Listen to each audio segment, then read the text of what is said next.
Eddie Hearn said if there isn't anything wrong with Dillian, he'd like to see him maybe retire. If there is, then he could come back. This is how I see it. Right now, the fight was just last night. So everybody's running off emotion from the fight. You know, everything was good until he got hit with that shot. You know, he got hit. When he got hit, he didn't recover quick enough. You know what I mean? After 3 minutes, I'll carry you back to the dressing room if we have to. I'm done with him. Buddy McGirt's fury says it all. After Moses flattened Whyte, even his own trainer turned on him. When your corner loses faith, the game is over. That humiliating KO didn't just end a fight, it ended trust, exposing Whyte as finished. So his whole mindset was different for this fight in camp than it has been since I've been with him. You know, he was doing his road work outside, not on treadmills. You know what I mean? He was getting up in the mornings. And I've been with him almost 3 years, and he's never called me and said, yo, come while I run. This camp, I was getting picked up, and then while he was running on the road, we was in the car following him, you know. He would say, yo, can you get up in the morning? I said, that's what I'm here for, so don't worry about it. So, you know, he really is putting his all into this, you know what I mean? After that humiliating KO from Moses, even Chisora's words carried a tone of pity rather than respect. Whyte once had the image of a warrior, but now he's being spoken about like a fallen relic.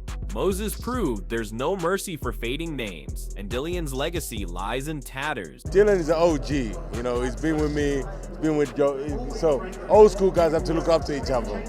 And these young cats ain't gonna remorse on anybody, you understand? So I'm a bit upset for Dillian. And Frank Warren took it further, praising Moses as the prodigy who buried Dillian's credibility. Frank Warren's praise connects straight to the title. Moses is a prodigy, while Dillian Whyte is humiliated and written off. That KO made Warren admit he's never seen talent like this. Buddy McGirt said he's done with Whyte, and Warren proved why. Moses is the future, Whyte the past. I think he done it, and he done it in style. Nobody's ever done that to Dillian, and you know, it's not as though he didn't prepare for the fight either, Dillian. It's the best shape I've seen him in, and he just, it was an unbelievable punch-perfect performance. Every punch he threw connected, and there's such a variety, and he just took the fight out of it.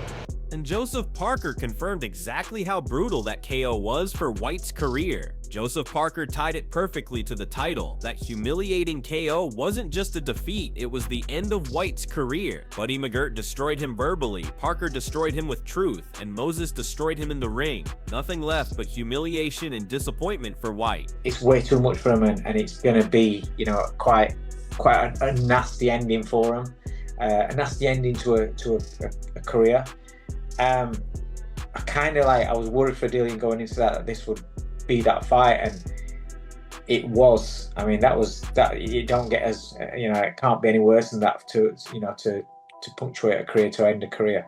And Spencer Oliver, with Gareth A. Davies, sealed the verdict on Whyte's downfall. The title theme echoed again. Buddy McGirt is done with Whyte, and now insiders call him finished. Moses humiliated him with that KO, and Gareth A. Davies says there's no road back. The sunset is waiting for Whyte, while Moses walks into boxing's brightest future. Quick one, what happens to Dillian Whyte from here on in for you, John? And what do you think about the Parker scenario? He's finished. I don't think there's anywhere for Dillian Whyte to go.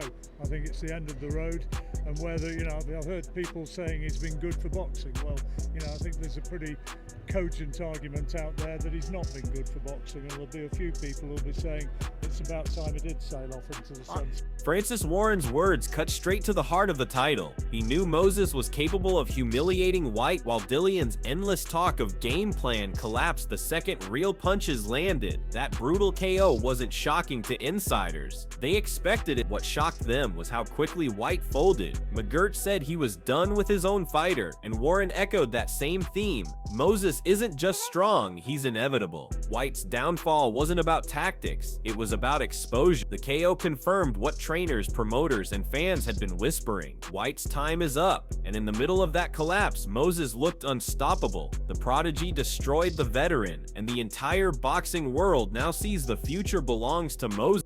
You don't expect anything, do you? You don't, you know, nothing, you don't take anything for granted, but I know he's capable of doing that. And he kept going on about game plan all week, and he executed it, and that's the end result.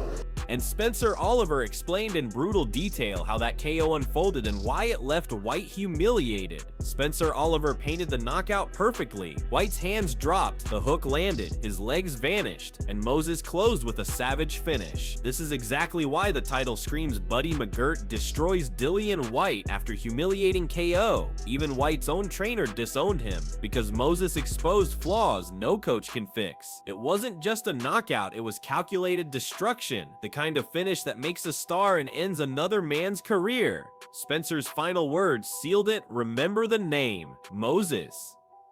While Whyte lies broken and humiliated, Moses emerges as the future of heavyweight boxing. Every second of that KO echoed the theme: Whyte is done, his trainer knows it, and Moses is the one who forced the world to accept it. Opened his head, Chops took his legs away, body shots went in as well. Savage finish, calculated finish, and I tell you what, this cut kid is the new star of heavyweight boxing. Remember the name, Moses Itauma.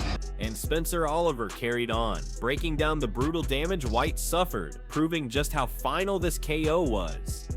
Spencer Oliver's breakdown showed just how humiliating Moses' KO was for Whyte. His eyelid torn open, his body beaten, his spirit broken. This was no ordinary loss. It was the embodiment of the title itself. Buddy McGirt, disgusted, saying, "I'm done with him," after watching his fighter collapse. You can talk about rolling the dice, about chances to turn things around, but Moses didn't allow Whyte a single opening. That's the difference. A prodigy who controls every second versus a veteran who can't even keep his hands up. Whyte's trainer, peers, and fans all saw the same thing. There's no comeback from this humiliation. This wasn't just a KO, it was a career exclamation mark, and Moses was the one holding the pen. The eyelid was cut from one side to the other, so you got your opportunity there, but it's all right saying, right, he's got to go for it now, he's got to roll the dice, got to do this. If your opponent doesn't allow that, it's easier said than done. So for us, mate, looking out,